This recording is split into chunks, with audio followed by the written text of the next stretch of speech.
जय श्री राधे, जय श्री राधे। श्री राधा मानवीय लाल एवं परम पूज्य श्री श्री बाबा महाराज के श्रीगल चरणों में बारंबार प्रणाम।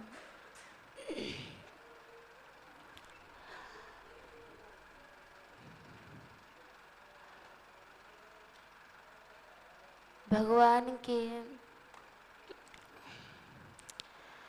नाम, रूप, लीला,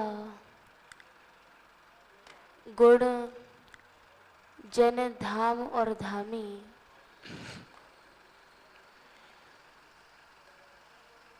इन सातों चीज़ों में महापुरुषों ने अभिन्नता का दर्शन किया है। ये सातों चीज़ें एक ही हैं और इसमें जो अति सरल है, सुगम है और जिसका विधिवत अनुष्ठान हो सके, ऐसा वह है धाम।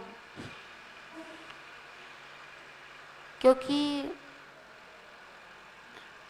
भगवान के नाम अथवा रूप, लीला, गुण, जन, इनका सेवन जो व्यवहारिक क्रियाएं हैं उनमें कहीं ना कहीं बाधित हो जाता है। लेकिन धाम का आश्रय ले लिया तो धाम का सानिध्य, धाम की आराधना नित्य निरंतर सोते जगते उठते बैठते भी होती रहती है। और इस धाम को शास्त्रों में जहाँ धाम की महिमा का वर्णन किया तो सच्चिदानंद भूरे साम, जैसे वेदों में भगवान के दिव्यतम स्वरूप का वर्णन किया है, उसी प्रकार से सच्चिदानंद कहकर के धाम की महिमा का वर्णन किया है, धाम को अभिव्यक्त किया है। जैसा कि कल श्रवण कर रहे थे कि श्री उद्धव जी महाराज इस ब्रज में आए और ब्रज का ऐसा अद्भुत वातावरण, ऐसा अद्भुत यहाँ का परिवेश कि इस वातावरण को देख करके, इस परिवेश को देख करके, यद्यपि मथुरा में भी श्री उद्धव जी महाराज विराजमान थे, लेकिन यह भाव कभी उद्दीप्त नहीं हुआ।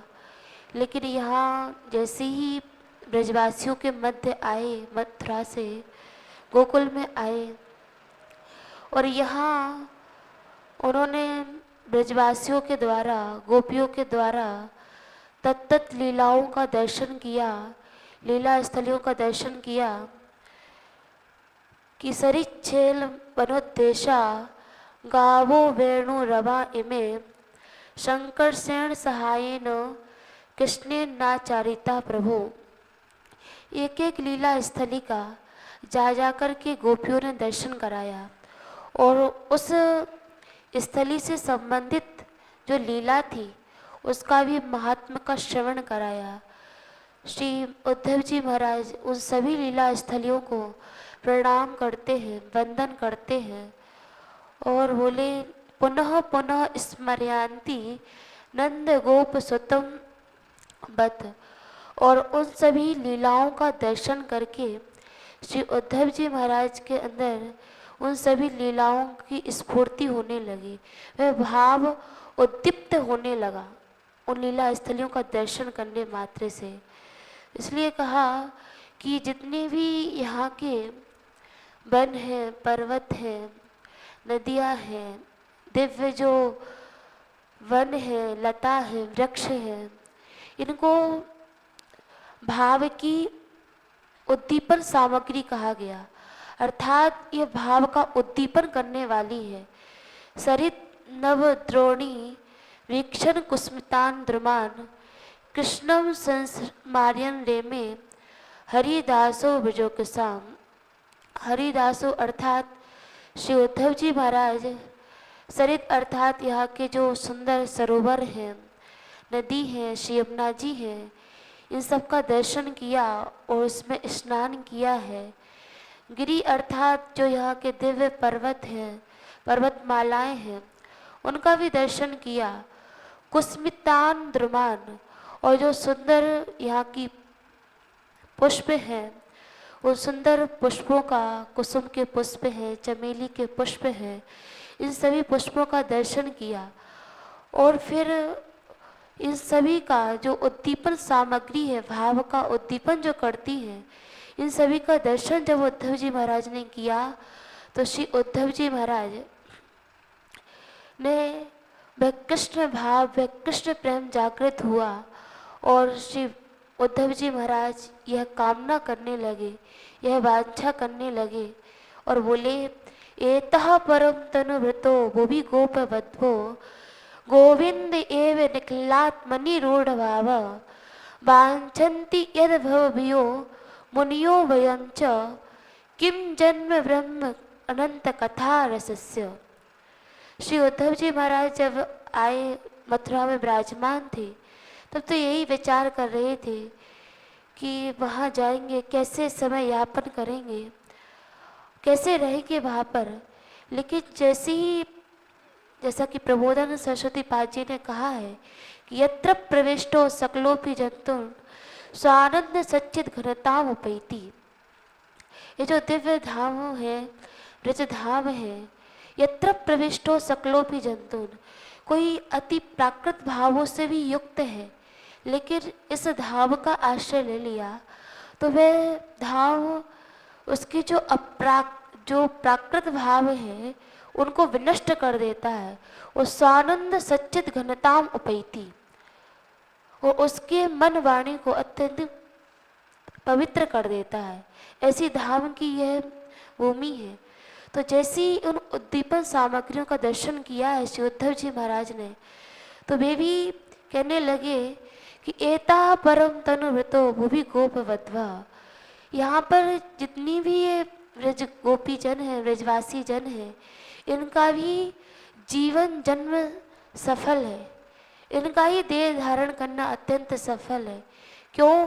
बोले गोविंद एव निखिलात मणि रूढ़ भाव, जिनका भगवान श्री कृष्ण में ऐसा निश्चल प्रेम है, ऐसा तीव्र प्रेम है, इनका ही जीवन जन्म सफल है। और वांछन्ति यद भवभियो मुनियो वयं च। श्री उद्धव जी महाराज बोल रहे हैं कि ये जो भाव इन्हें जो प्राप्त है, ये भाव हमें प्राप्त नहीं हुआ है, इसलिए वांछन्ति भवभियो मुनियो वयं च।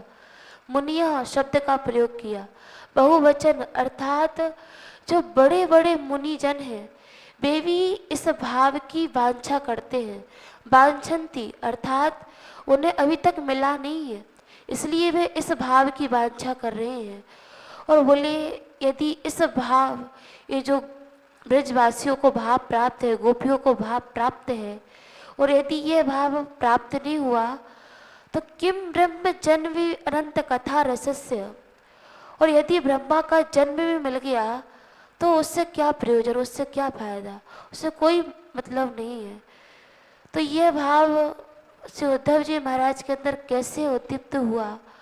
तो बोले कि जो उद्दीपन सामग्री है, जो भाव को प्रकट करती है, कृष्ण भाव को जागृत करती है, गोपी भाव को जागृत करती है, उन सामग्रियों का दर्शन किया, जिसके कारण श्री उद्धव जी महाराज के अंदर यह भाव का स्फुरण हुआ, यह जागृत हुई यह भाव।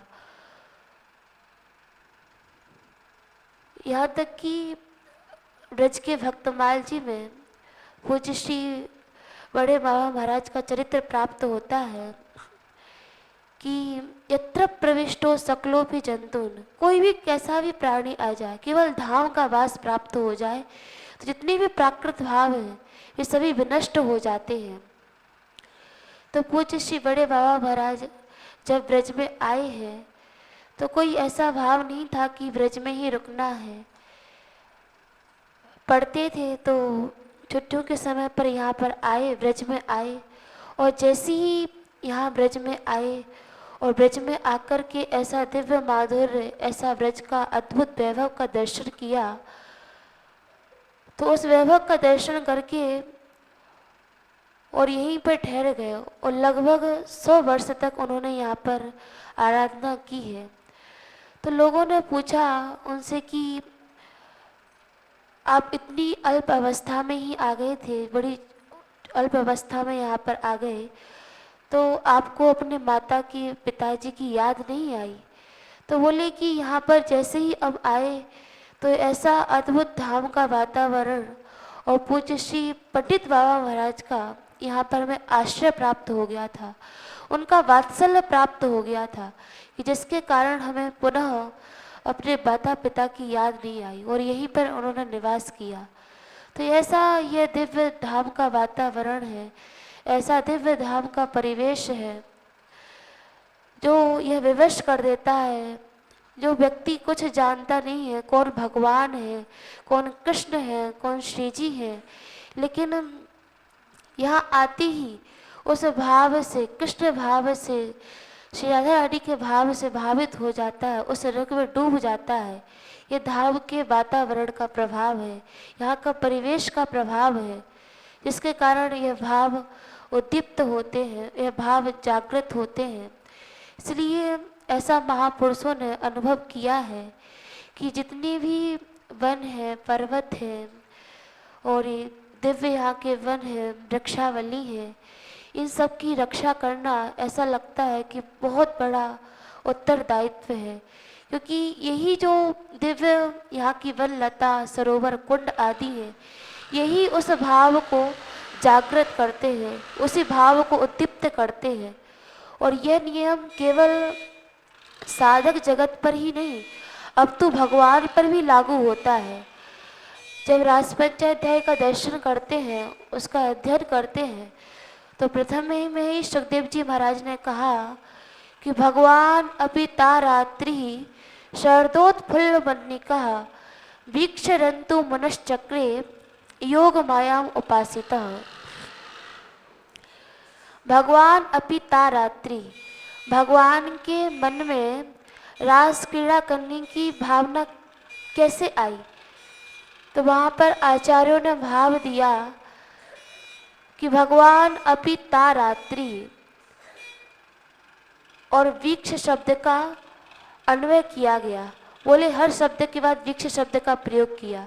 भगवान अपि ता रात्रि वीक्ष, भगवान श्री कृष्ण ने जब वह शरद पूर्णिमा की सुंदर रात्रि को देखा है कि चंद्रमा अपनी षोडश कलाओं के साथ उद्दीप्त हुआ है, तो उस वृक्ष, उस देख करके भगवान अपि ता रात्रि शरदोत्फुल्ल मल्लिका वृक्ष, और जो शरद ऋतु में जो सुंदर सुंदर पुष्प विकसित हुए थे, कुसुम के पुष्प थे, चंपा के पुष्प थे, चमेली के पुष्प थे, तो उन पुष्पों का दर्शन किया है, उस सुंदर वातावरण का दर्शन किया है, उस परिवेश का दर्शन किया है, तो भगवान के अंतःकरण में भी रास क्रीड़ा करने की भावना जागृत हुई, उस भाव को उद्दीप्त कर दिया।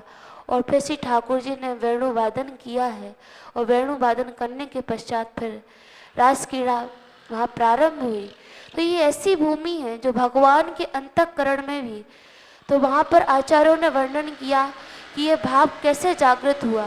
तो बोले वह उद्दीप्त जो सामग्री थी, वह भाव को जो जागृत करने वाली सामग्री थी, जब उसका दर्शन किया तब श्री ठाकुर जी के भाव मन में रास क्रीड़ा करने का भाव जागृत हुआ। नहीं तो भगवान केवल यहाँ तो लीला काल में ब्रज में तो केवल 11 वर्ष ही रहे, उसके पश्चात मथुरा में भी गए, द्वारिका में भी गए। द्वारिका में भी बड़ा ऐश्वर्य है और सुंदर उद्यान है, लेकिन उस उद्यान को देख कर के, उस बगीचे को देख कर के कृष्ण के अंदर कभी भी रास क्रीड़ा करने की हृदय में भावना जागृत नहीं हुई। और यहाँ तक कि गर्ग संहिता में कथा आती है कि कुरुक्षेत्र की लीला है, जिस समय सूर्य ग्रहण पड़ा है, तो जितने भी द्वारिका वासी हैं, वहाँ के राजा महाराजा हैं, वे सभी कुरुक्षेत्र में आए हैं और यहाँ से ब्रजवासी भी नंद बाबा, यशोदा मैया और श्री जी समस्त परिकर के साथ पधारी हैं, गोप बालों के साथ पधारी हैं, गोपियों के साथ गई हैं। और जैसे ही वहाँ पहुँची कुरुक्षेत्र में और सिद्धा आश्रम में श्री जी का विश्राम वहाँ पड़ा था, तो उसी समय जितनी भी वहाँ पर रानियाँ थीं, और कथा बड़ी विस्तृत है, वहाँ पर जैसी ही पटरानियाँ आई, बड़े बड़े राजा महाराजा आए, श्री कृष्ण भी आए और 100 वर्ष के पश्चात यह दिव्य मिलन होने वाला है। तो तीव्र उत्कंठा भी है श्री कृष्ण के अंतःकरण में कि आज अपने मैया बाबा से मिलेंगे और गोप बालों से मिलेंगे, श्री किशोरी जी से मिलेंगे। तीव्र उत्कंठा है उनसे मिलने के लिए। और इधर श्री जी अपने आश्रम में, श्रद्धा आश्रम में विराजमान थी। तो वहीं जितनी भी श्री जी जैसे ही स्नान करने के लिए गई हैं और स्नान काल में ही देखा कि अनेकानेक वहाँ ब्रज गोपियों की यूथ है और उनके मध्य में श्री किशोरी जी घाट पर स्नान कर रही हैं। तो ऐसा अद्भुत ऐश्वर्य देख कर के वहाँ की जितनी रानियाँ थीं वो बड़े बड़े गोपबाल वैद आदि लेकर के उनकी रक्षा के लिए खड़े हैं, तत्पर हैं उनकी रक्षा में। तो ऐसा अद्भुत ऐश्वर्य देख कर के और जितनी भी पट्ट रानियाँ थीं, 16,108 रानियाँ थीं, उन्होंने ऐसा अद्भुत वैभव देखा और उस वैभव को देख कर के पूछा कि यहाँ पर कौन सी देवी हैं जो स्नान कर रही हैं, जिनके चारों तरफ इतना उनका दिव्य वैभव फैला हुआ है। तब वहाँ पर श्री कृष्ण श्री राधा रानी का परिचय कराते हैं कि ये और कोई नहीं है, ब्रज की अधीश्वरी जो है, ब्रजेश्वरी जो है, रासेश्वरी जो है, वो श्री राधिका रानी है। वे इस समय स्नान कर रही हैं, वे पधारी हैं ब्रज वृंदावन से। तो जितनी भी वहाँ पर पटरानियाँ थीं, एक उनके अंदर थोड़ा तो अभिमान था ही कि इतना हमारे पास ऐश्वर्य है। वो भी नित्य प्रति देखती थी कि श्री कृष्ण लगभग 100 वर्ष व्यतीत हो गए यहाँ द्वारिका में निवास करते करते, और इतना अद्भुत ऐश्वर्य है, इतना वैभव है और इतनी सारी उनकी रानियाँ हैं और वे अनेकानेक प्रकार से उनको सुख प्रदान करती हैं। लेकिन देखती हैं जब श्री कृष्ण एकांत में जाते हैं तो वहाँ एकांत में निवास बैठे करके, विराजमान होकर के और नेत्र बंद करके श्री कृष्ण राधा राधा नाम का उच्चारण करते हैं। नेत्रों से अश्रुधारा बहती है। तो रानियों को भी थोड़ा सा लगा हृदय में, बड़ा आश्चर्य होता था। और जब सुना कि श्री राधा रानी यहाँ पर आई है तो उनके ऐश्वर्य के बारे में तो भली भांति श्रवण किया था, तो मन में यह भाव उद्दीप्त हुआ कि क्यों ना श्री राधा रानी का दर्शन किया जाए। उनका दर्शन करने की हृदय में अभिलाषा जागृत हुई और श्री कृष्ण से यह निवेदन वहाँ पर पटरानियों ने किया है। और जैसे ही निवेदन किया तो श्री कृष्ण श्री राधा रानी के शिविर में ले जाकर सभी जितनी भी पटरानियाँ हैं उनको लेकर के श्री राधा रानी के शिविर में पहुँचते हैं।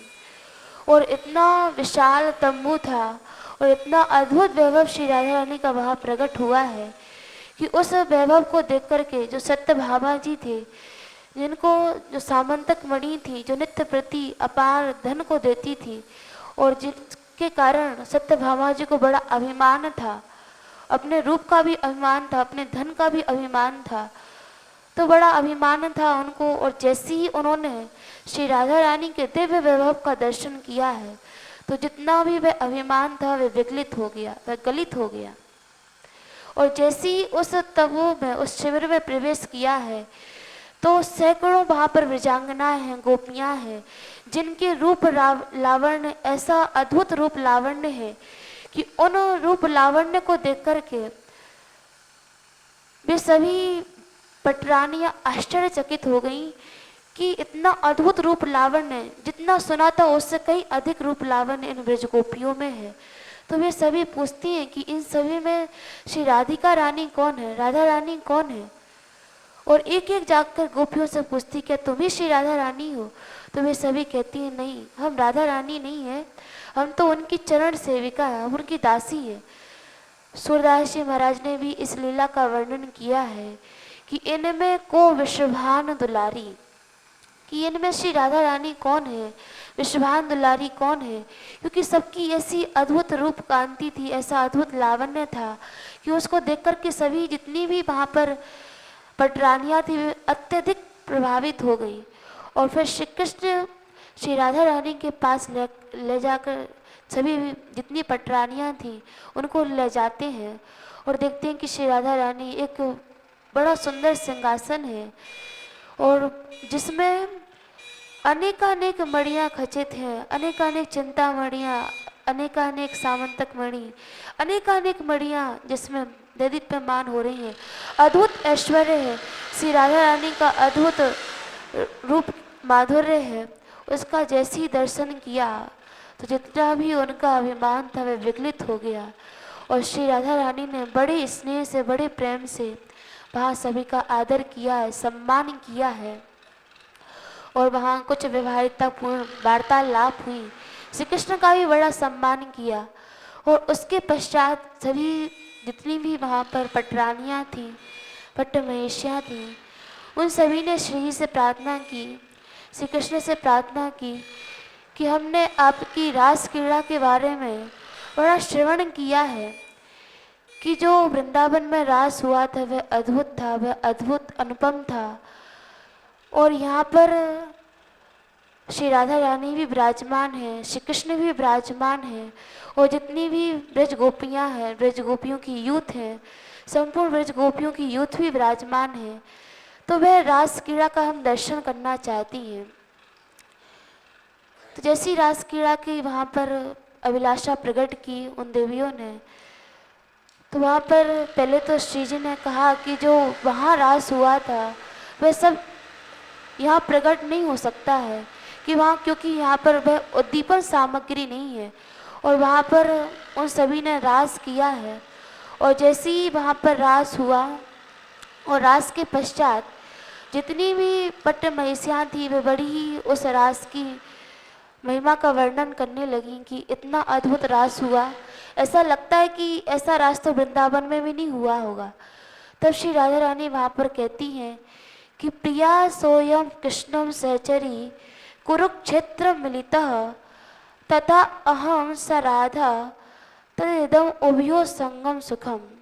श्री राधा रानी कहती हैं यद्यपि सोहम श्री कृष्ण, ये सखियों, यद्यपि ये वही श्री कृष्ण हैं जिनके साथ महारास क्रीड़ा हुई थी और सहचरी जितनी भी ब्रज गोपियाँ हैं जिन्होंने यहाँ पर रास क्रीड़ा की वही गोपियाँ हैं, तथा अहम सा राधा, और वही मैं राधा हूँ, तद इदम उभयो संगम सुखम, और वही सब कुछ है, लेकिन तथाप अंतः केली मधुरम मुरली पंचम मनो में कालंदी विपनाय स्पृहति।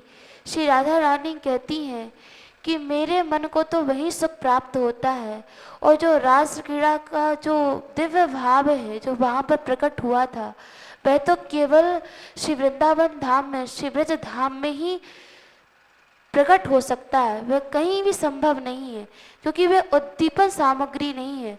वहाँ पर ललित त्रिभंगी गति से मुरली बजाते हुए यमुना जी के पावन पुलिन पर श्री कृष्ण नहीं है, इसलिए वह भाव यहाँ उद्दीप्त नहीं हो सकता है।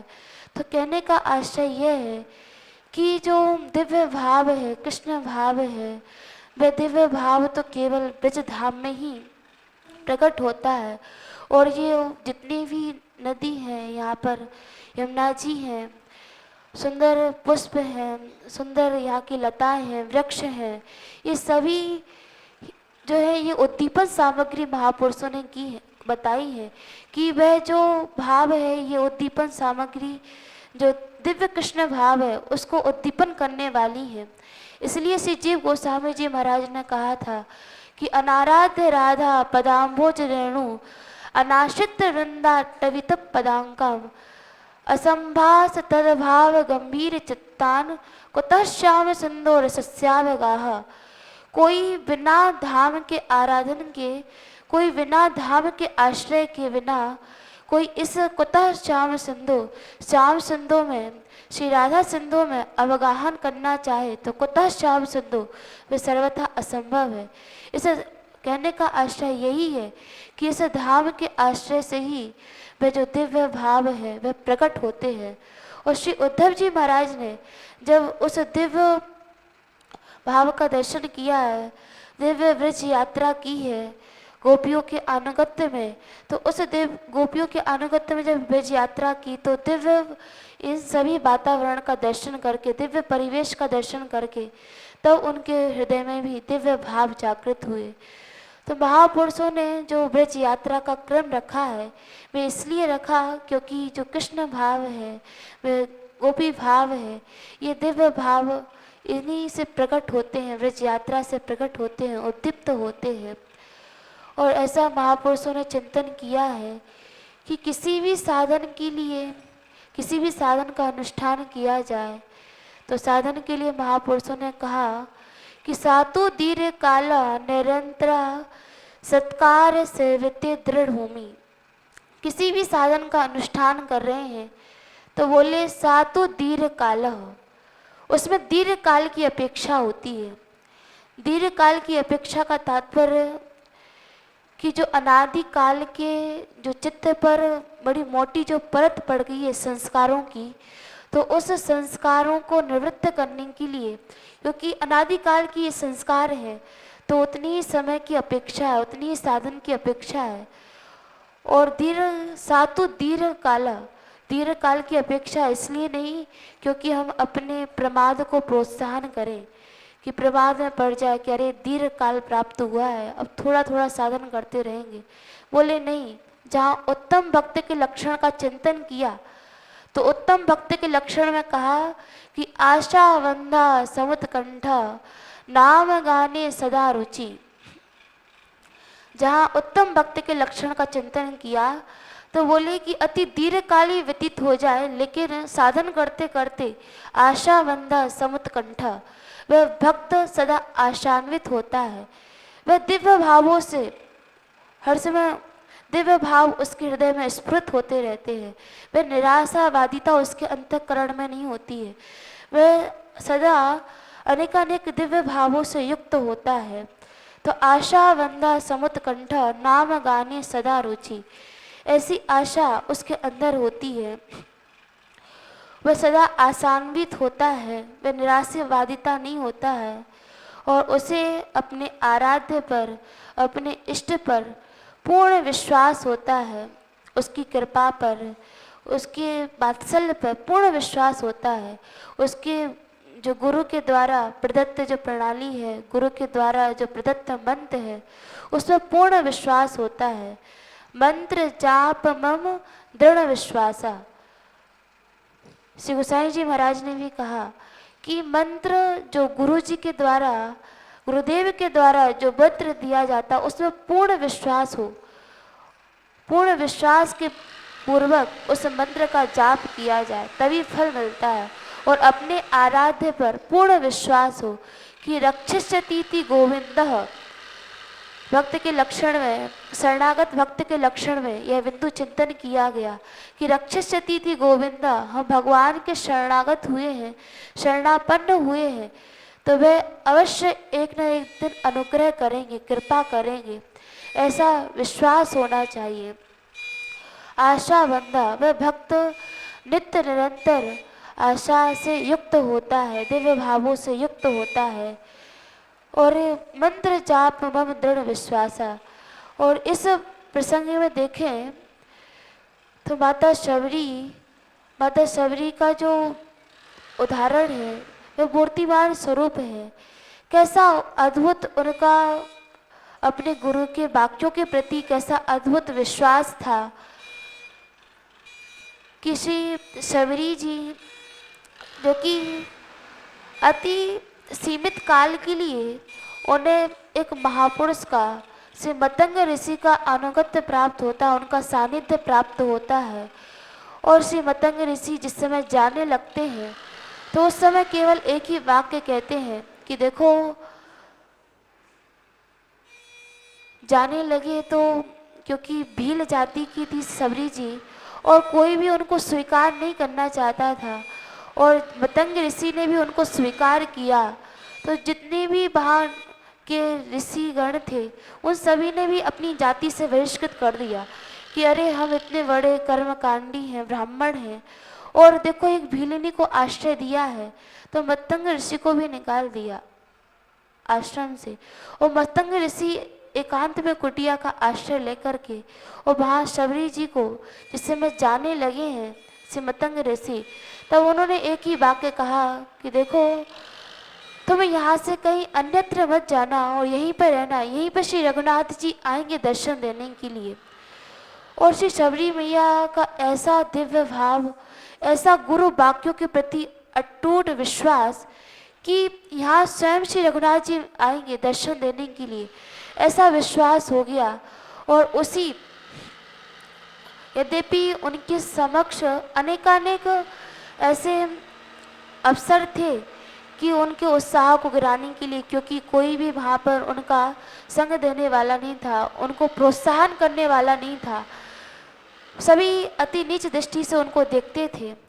और कोई भी, और ऐसा प्राय ऐसे देखा जाता है कि जहाँ हमारे भाव का वर्धन ना हो, प्रोत्साहन ना हो, तो वह ये भाव न्यूनता को प्राप्त हो जाता है।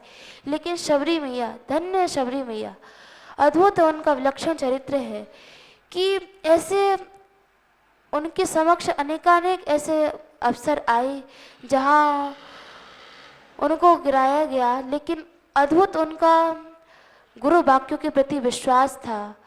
और इसलिए गोसाई जी महाराज ने कहा कि गुरु के वचन प्रतीत न जेही, सपने सो न राम ही हेरी।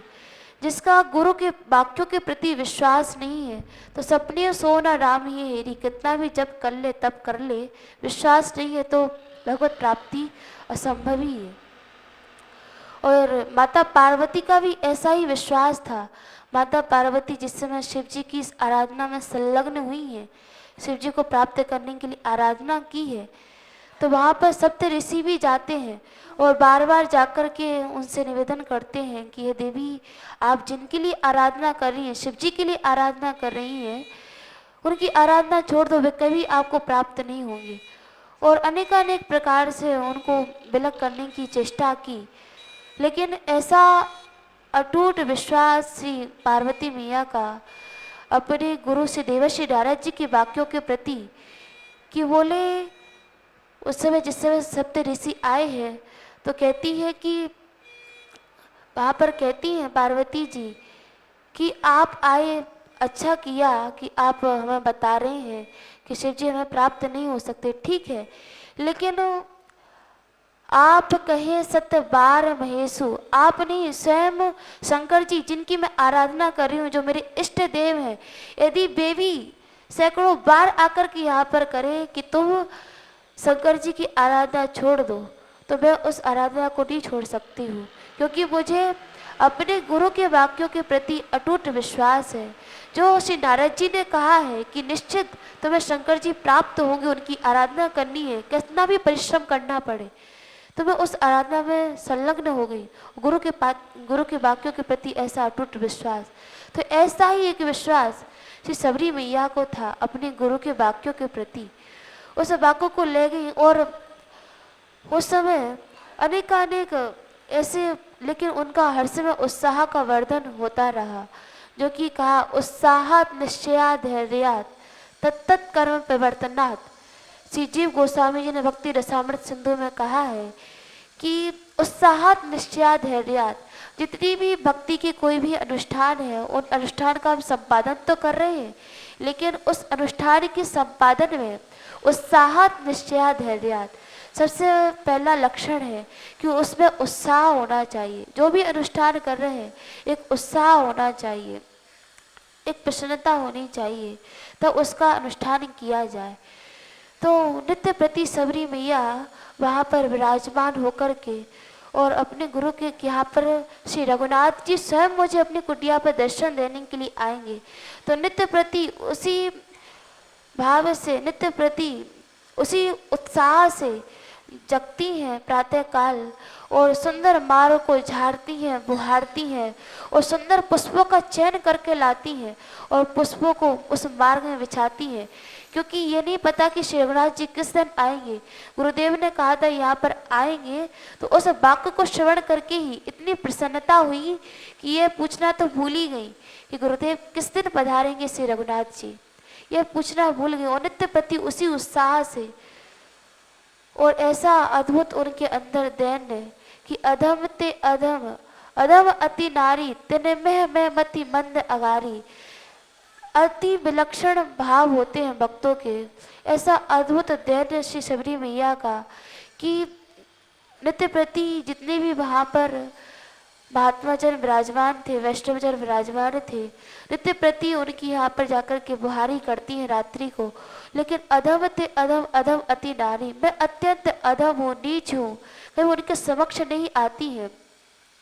और ऐसे भाव महापुरुषों ने व्यक्त किए हैं कि यहाँ तक कि श्री यमुनाचार्य जी ने भी सुंदर भाव व्यक्त किया कि जो भक्तजन होते हैं उनके अंदर अति दैन्य होता है, वे दैन्य से युक्त होते हैं।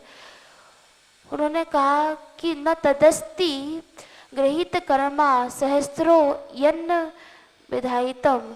हे नाथ, जितने भी संसार में अनुचित कर्म है, ऐसा कोई भी कर्म नहीं है जो कि हमारे द्वारा संपादित नहीं हुआ हो। ऐसे सारे कर्म जो निंदित कर्म है उन सभी का हम संपादन करने वाले हैं। लेकिन हे नाथ, हमने आपका आश्रय पकड़ लिया है, हम आपके शरणागत हैं, इसलिए हे हरि मोसो ना विगारन सो तोसो ना सवारन सो तोय मोई होड़ पड़ी।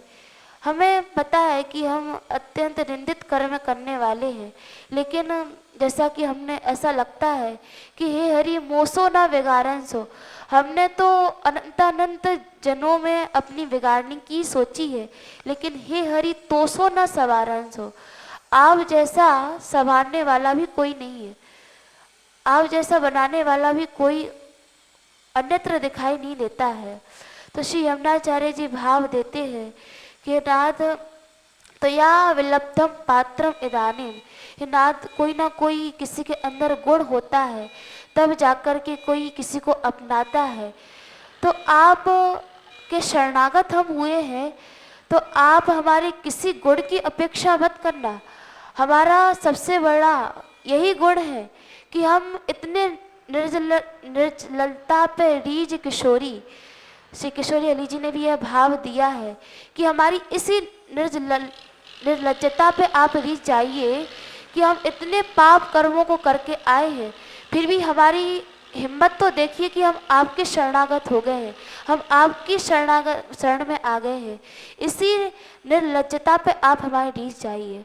तो श्री यमुनाचार्य जी महाराज कहते हैं त्वया विलब्धम पात्रम। हे नाथ, हमारी किसी और पात्रता की अपेक्षा मत करना, हमारे इसी जो हमारे अत्यंत निंदित कर्म है इन्हीं पे आप रीझ जाना। क्योंकि हे नाथ, जैसे आपने कहा है कि कबहू की करी करुणा नर देही देत ईश्वर हेतु सनेही। श्री ठाकुर जी ने कहा कि मैं अतिशय कृपा करुणा जब करता हूँ तब जाकर के जीव को मनुष्य देह प्रदान करता हूँ।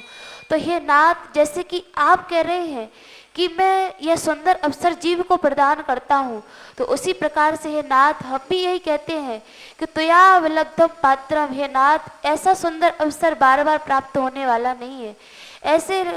ऐसे अधमाति अधम हम जैसे नीच लोग आपकी बार बार शरण में आने वाले नहीं है, इसलिए बहुत सुंदर पात्र आपको प्राप्त हुआ है।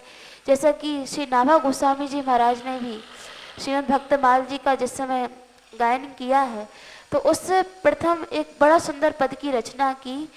बोले, हे प्रभु, हम ऐसे पतित हैं कि मैं हरि पतित पावन सुने तुम पतित पावन।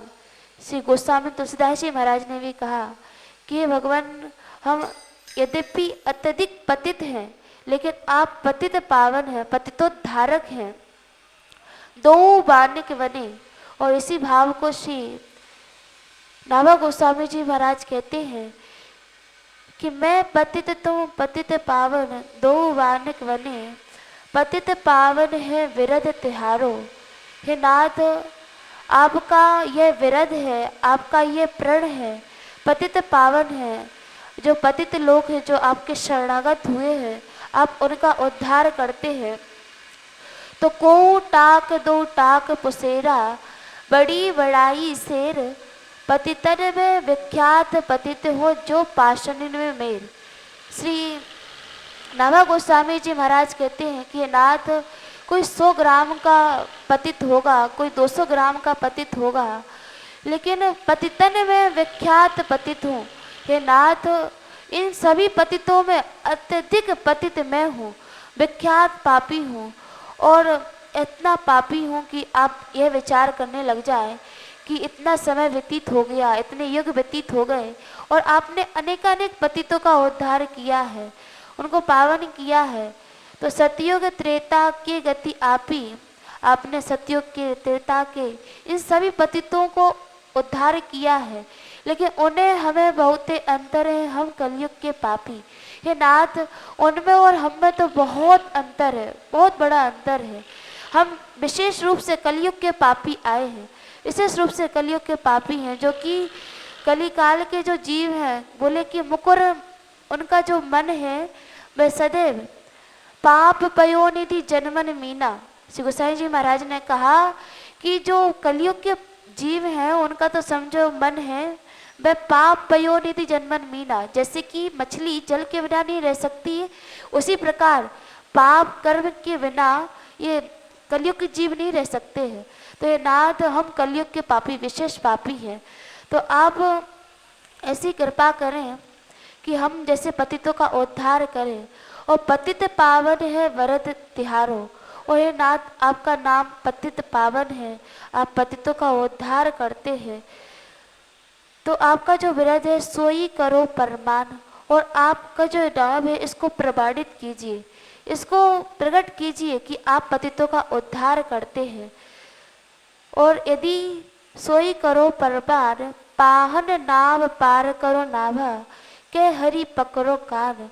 बोले यदि इस वाक्य को यदि आप प्रमाणित नहीं कर सकते हैं कि मैं पतित पावन नहीं हूँ, ऐसे ऐसे पतित आए हैं, मैं इनका उद्धार नहीं कर सकता हूँ, तो हे नाथ, सोई करो परमान। जो हम पाषाण की भांति जो पाप है हमारे, तो ऐसा कीजिए कि आप अपनी असमर्थता को प्रकट कर दीजिए कि भाई इतनी सक्षमता नहीं है कि इतने भयंकर जो पापी हैं इनको हम उद्धार कर सकते हैं। क्योंकि आगे कोई साधक समुदाय आएगा तो वह कहीं इस भ्रम में ना रहे कि आप उद्धार करने वाले हैं। तो ये नाथ, आप पहले से ये कह दीजिए कि हम पतित पावन नहीं, हम पतितों का उद्धार नहीं करते हैं। तो ये अद्भुत भक्तों के भाव है, विलक्षण भाव है, इतना अद्भुत उनके अंदर दैन्य रहता है कि हम जैसा पतित इस संसार में और कोई नहीं है। तो इसी को श्री यमुनाचार्य जी महाराज अपने भाव को व्यक्त करते हैं कि हे नाथ, तुया विलब्धम पात्रम इदानीम। हे नाथ, इस समय आपको इदानीम, इस समय अस्माकम, इस समय आपको ये अत्यंत सुंदर पात्र प्राप्त हुआ है। ऐसी पात्रता और कहीं मिलेगी नहीं, ऐसा सुंदर अवसर प्राप्त हुआ है। और ये सुंदर अवसर ही आपके पतित पावनत्व को सिद्ध करने वाला है। इसलिए जल्दी से हमारा उद्धार कीजिए, हमको पावन कीजिए। ये बहुत सुंदर अवसर आपके लिए हम दे रहे हैं, प्रदान कर रहे हैं। तो ऐसा ही भाव श्री सबरी मैया का था कि अधम ते अधम, अधम अति नारी। इस भाव को प्रकट भी किया कि मैं अत्यधिक अधम हूँ, और इसी अधमता के कारण सबरी मैया कभी भी उन महापुरुषों, जितने भी वहाँ पर दंड कारण में ऋषि गण विराजमान थे, कभी उनके समक्ष नहीं जाती थी। और रात्रि को ही सभी सेवा संपादन करके और अपनी कुटिया में ही निवास करती थी, साधन करती थी। तो जैसे ही वहाँ पर और नित्य नूतनता, नित्य उनके भाव में उत्साह, नित्य जगती थी प्रातः काल, और उसी उत्साह पूर्वक नित्य प्रति पंथ को निहारती थी, मार्ग को निहारती थी। और जैसी भक्त माल जी ने बड़ा सुंदर वहाँ पर वर्णन किया है, बड़ा बृहद है चरित्र। श्री सबरी मैया जिसमें विराजमान थी, और उनकी जो कि कहा आशावत्ता सबद कंठा, कि जो भक्त होता है वह आशा से आशान्वित होता है, उसके अंदर एक आशा होती है, वह अपने गुरु वाक्यों पर उसको पूर्ण विश्वास होता है, अपने इष्ट पर पूर्ण विश्वास होता है, आराध्य पर पूर्ण विश्वास होता है। तो उसी विश्वास से वहाँ रहती थी श्री सबरी मैया और उनकी विश्वास की विजय हुई। श्री रघुनाथ जी वहाँ पधारे, श्री रघुनाथ जी वहाँ आए और जिस समय श्री रघुनाथ जी आए हैं तो बहुत सुंदर वहाँ पर वर्णन किया है कि जैसे श्री रघुनाथ जी वहाँ पधारे तो रघुनाथ जी आए तो वहाँ पर दंडकारण्य में बड़े बड़े ऋषिजन विराजमान थे, बड़े साधन परायण थे और कोई षड दर्शनाचार्य था, कोई फलाहारी था, कोई अनेकानेक अनुयायी था। तो भक्तमाल जी में और वहाँ बड़ी सरल ढंग से, बड़ी सरल शैली से महापुरुषों ने इस भाव का वर्णन किया, बड़ा आनंद लिया है कि जितने भी वहाँ पर ऋषिगण थे सबको थोड़ा अभिमान था अपने तप आदि का, अपने अनुष्ठान का। तो जैसे ही षड दर्शनाचार्य थे उन्होंने कहा कि देखो कि हमें लगता है कि जितना क्षेत्र है दंडकारण्य का, इस क्षेत्र में हमसे अधिक षड दर्शनाचार्य यहाँ कोई नहीं है। तो उन्होंने कहा कि श्री रघुनाथ जी पधार रहे हैं, रघुनाथ जी आ रहे हैं, तो हो ना हो किसी के आश्रम पर जाए ना जाए लेकिन हमारे आश्रम पर निश्चित आएंगे। और अपने शिष्यों से यह कह दिया कि जाओ और जाकर के सुंदर थाल लेकर के जाओ और अपने द्वार पर खड़े होकर के उनकी अगवानी करो। और जैसे ही रघुनाथ जी पूछे कि वे षड दर्शनाचार्य जी कहाँ रहते हैं तो हमारे कुटिया में लेकर के आ जाना, ऐसा अभिमान था उन सभी को। तो जैसे ही श्री रघुनाथ जी आए हैं, रघुनाथ जी आते हैं और शिष्य परिकर खड़ा हुआ है कुटिया के समक्ष द्वार पर ही, बड़ी अगवानी की स्वर्णिम थाल है, सुंदर पुष्पमाला है, आरती करने लगे। और रघुनाथ जी ने देखा, प्रणाम किया और चल दिए, कुछ पूछा नहीं। तो आगे चले, आगे जाकर के देखा कि एक फलाहारी जी थे। फलाहारी जी ने सोचा कि संपूर्ण क्षेत्र में हम जैसा कितने इतने वर्ष व्यतीत हो गए, कभी अन्न का भी दर्शन नहीं किया, अन्न को ग्रहण नहीं किया, तो निश्चित है हमारे जैसा फलाहारी यहाँ कोई और नहीं है, तो निश्चित है रघुनाथ जी हमारे यहाँ पर ही आएंगे। तो शिष्यगण खड़े हुए थे, श्री रघुनाथ जी ने देखा, प्रणाम किया, चल दिए। और ऐसे ही अनेकानेक थे, किसी को किसी चीज़ का, कि अनेकानेक शिष्य परिकर थे, अनेकानेक उनको अपने तप का सबका कोई पुरस्चरण करता था, कोई गायत्री मंत्र का पुरस्चरण कर रहा है, तो सबको थोड़ा अभिमान था। और श्री रघुनाथ जी वहाँ पर गए और ऐसा लग रहा है कि श्री रघुनाथ जी महाराज रघुनाथ जी कुछ छटपटाहट है, कुछ उनके अंदर उत्कंठा है। तो श्री भक्तमाल जी ने वहाँ पर वर्णन किया है कि अद्भुत भगवान का भी अद्भुत विलक्षण स्वभाव है। रघुवर राघव यही बड़ाई, निदर गरी आदर गनी पर रीत सदा चली आई।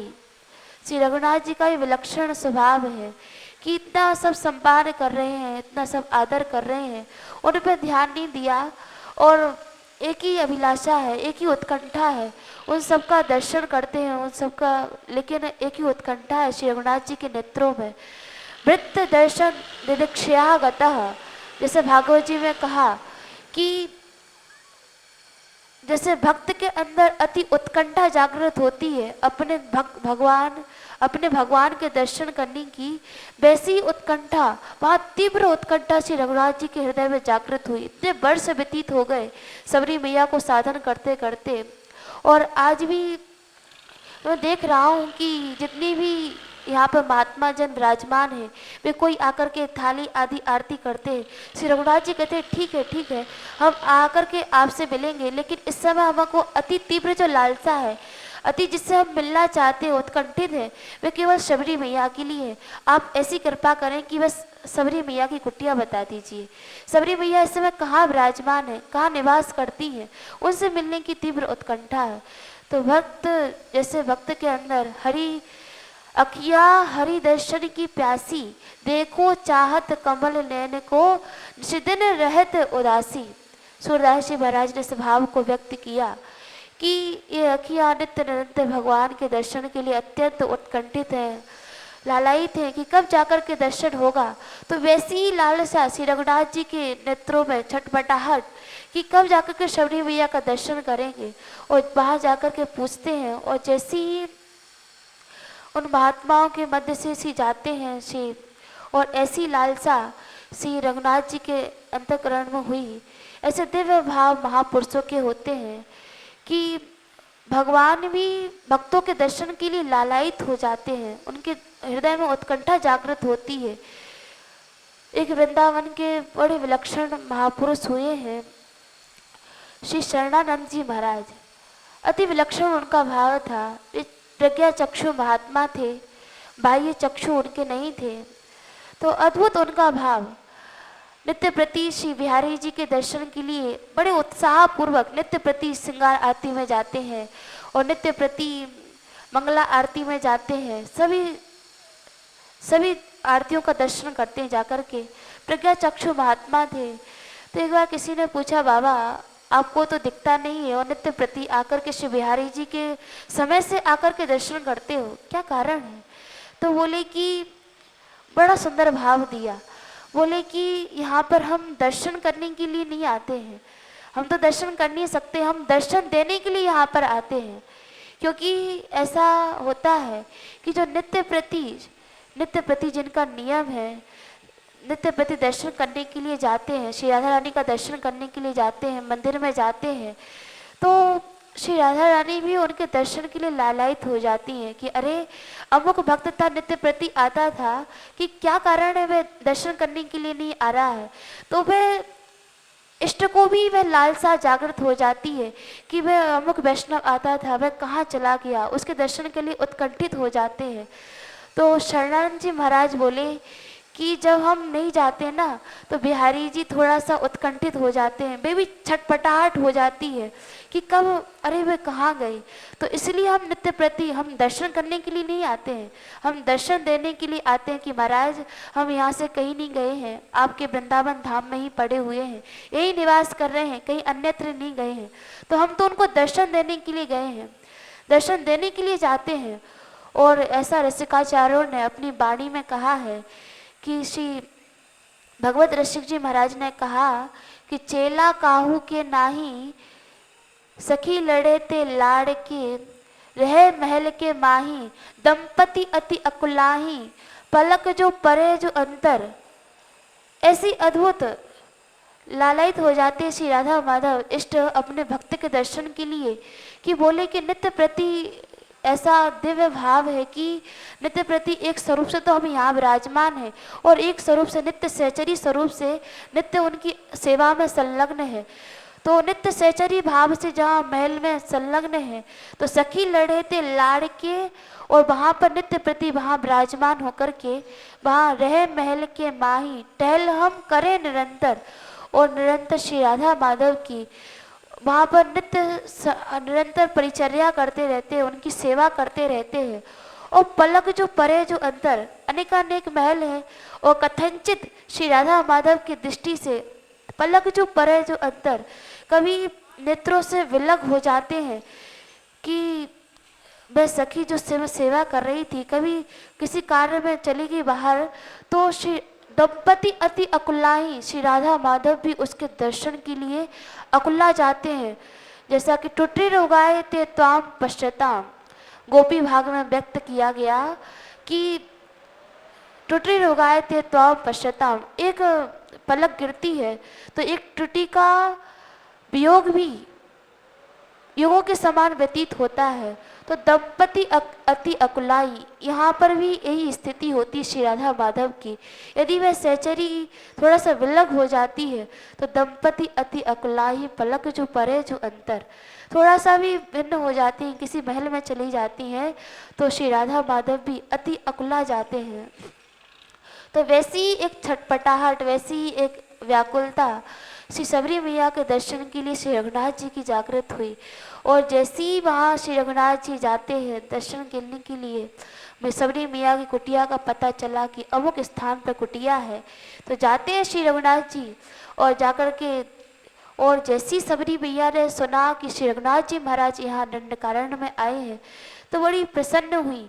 लेकिन जैसे ही सुना कि मेरी कुटिया की ओर ही आ रहे हैं, कुछ क्षण में आने ही वाले हैं, तो बड़ी विलक्षण स्थिति हो गई। ये प्रेम की जो गति है बड़ी विलक्षण है। इसलिए श्री जीव गोस्वामी जी महाराज ने कहा कि ये जो प्रेम की गति है इसको जानना बड़ा कठिन है। अहिरिव प्रेमणा कुटला भवेय। श्री रूप गोस्वामी जी महाराज रूप रसामृत में कहते हैं कि ऐसी विलक्षण गति है कि इतने वर्ष व्यतीत हो गए सबरी मैया को। अल्प अवस्था में आई थी मतंग ऋषि के आश्रम में और आज अति वृद्धा हो गई। और आज जिस समय श्री रघुनाथ जी महाराज आए तो इतनी संकुचित भाव हो गया, इतनी संकोच में पड़ गई कि मैं तो भीलनी जाती की हूँ। और कहीं उनकी दृष्टि मेरे पर पड़ गई तो कहीं अब शकुन ना हो जाए, तो सबरी मैया जाकर के अपनी कुटिया में छुप गई। अहिरिव गति प्रेमणा कुटिला भवेयम। श्री जीव गोस्वामी जी महाराज कहते हैं कि ये अहिरिव अर्थात सर्प की भांति प्रेम की गति अति विलक्षण है। इसको समझना अत्यंत कठिन है। कहाँ तो रात्रि भर सखीरी बेरी नींद नसानी हो, रात्रि भर नींद नहीं आती है। दिन में तो प्रतीक्षा करती है कि श्री रघुनाथ जी कब आएंगे, रात्रि भर भी नींद नहीं आती, रात्रि भर भी इसी प्रतीक्षा में व्यतीत हो जाती है कि श्री रघुनाथ जी आने वाले, श्री रघुनाथ जी आएंगे, इसी प्रतीक्षा में व्यतीत हो जाती है। और जैसे ही रघुनाथ जी आए तो जाकर के अपनी कुटिया में छिप गई। और श्री रघुनाथ जी तो उनके अंतःकरण के भाव को जानते हैं और आकर के श्री रघुनाथ जी उनकी कुटिया में आए हैं और उनकी भाव की पुष्टि की श्री रघुनाथ जी ने और आकर के दर्शन दिया और उनके भाव का वर्धन किया। तो ये इस बिंदु पर स्मरण आया कि आशा वंदा समुत्कंठा नाम गाने सदा रुचि। भक्त जो होता है यद्यपि किसी भी साधन के लिए कहा सातु दीर्घ काला निरंतर, यह साधन की अपेक्षा में साधन के लिए दीर्घ काल की अपेक्षा होती है। और दीर्घ काल की इसलिए अपेक्षा होती है कि जो अनंतानंद संस्कार पड़े हुए हैं उनकी संस्कारों की जो परत है उसको हटाने के लिए दीर्घ साधन की अपेक्षा रहती है। और उस साधन करते हुए भी वह आशावंधा समुत्कंठा, वह सदा आशा से आशान्वित रहता है, वह सदा उत्साहपूर्वक उस साधन का अनुष्ठान करता है, उस अनुष्ठान को संपादित करता है। तो और आशा से उत्कंठित होकर के जब अनुष्ठान करता है तो एक ना एक दिन उसकी आशा की विजय होती है।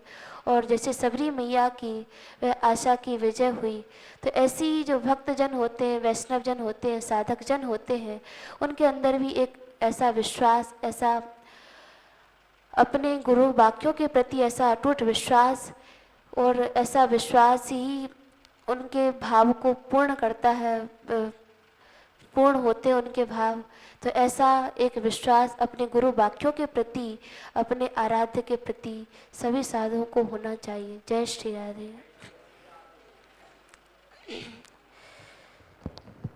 राधे किशोरी दया करो,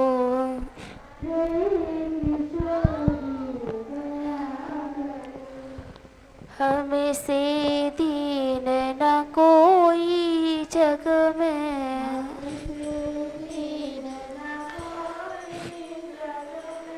वान दया की तनक ढरो,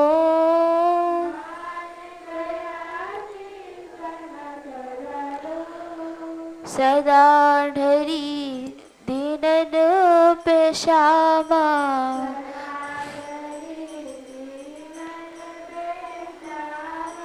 यह विश्वास जो मन ही खरो,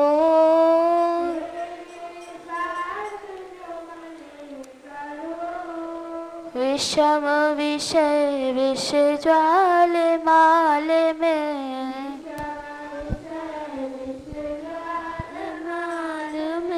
विविध ताप तापन जो जरो, विविध ताप तापन जो जरो, दीन नहीं ते अवतरी जगत में, दीन नहीं ते अवतरी जगत में, दीन पालिनी ही विचरो,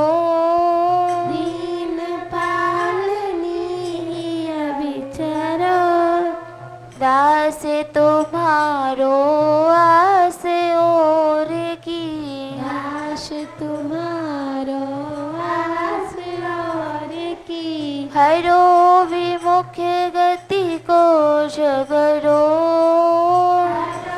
विमुख गति को झगड़ो, कबहु तो करुणा करोगी श्यामा, कबहु तो करुणा करोगी श्यामा, यही आस ते द्वार पर्यो, यही आस तेरे द्वार परो, यही आस बरसाने पर्यो, यही आस बरसाने परो, राधे किशोरी दया करो, राधे किशोरी दया करो, राधे कृष्णा कृष्णा कृष्णा राधे राधे, राधे कृष्णा कृष्णा कृष्णा राधे राधे, राधे श्याम श्याम श्याम राधे राधे, राधे श्याम श्याम श्याम राधे राधे।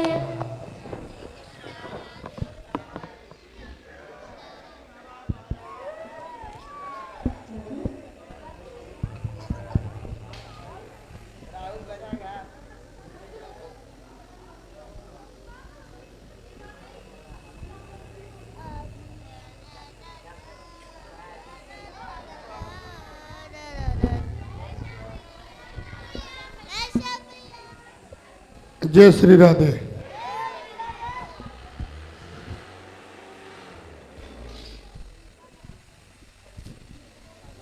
जय श्री राधे। देखो, हमारी साधु संतों से प्रार्थना है या मंदिर पे अन्य जो लोग रह रहे हैं, यात्रा पूरी हो गई। लगभग 300 लाख रुपए का टेंट है और यात्रा में टेंट ओस पड़ने से गीला हो जाता है, उसमें मट्टी चिपकी हुई है। अगर वो 8-10 दिन ऐसे ही पड़ा रहा तो कपड़ा गल जाएगा। वैसे 10-12 कार्यकर्ता पाछौन से बुला रखे हैं, फिर भी सहयोग के लिए 15-20 महात्माओं की आवश्यकता है।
श्री राधे। जय श्री राधे। तो टेंट की सुखाने की सेवा में सभी मान मंदिर पे जो निवास कर रहे हैं या महात्मा गण हैं, सबसे प्रार्थना है कि टेंट की सेवा पूरी यात्रा की सेवा है, यानी कि बिना पान डाल के सब शून्य है। पर्दा भी नहीं ऊंचा रह जाता है या कनात नहीं लगती है तो वही दिन हड़कम मच जाए, हमारी कनात नहीं लगी या पर्दा ऊंचा है।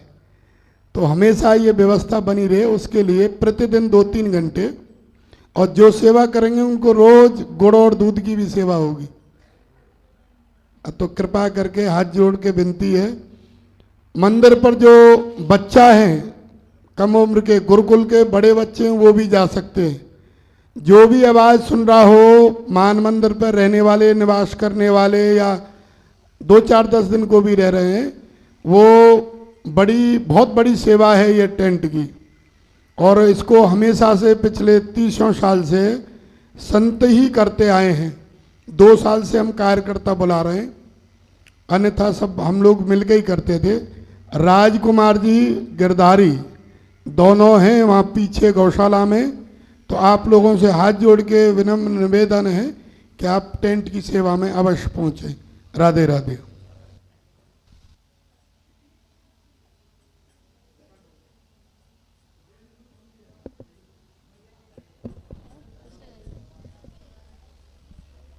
Radhe Krishna, Radhe Krishna,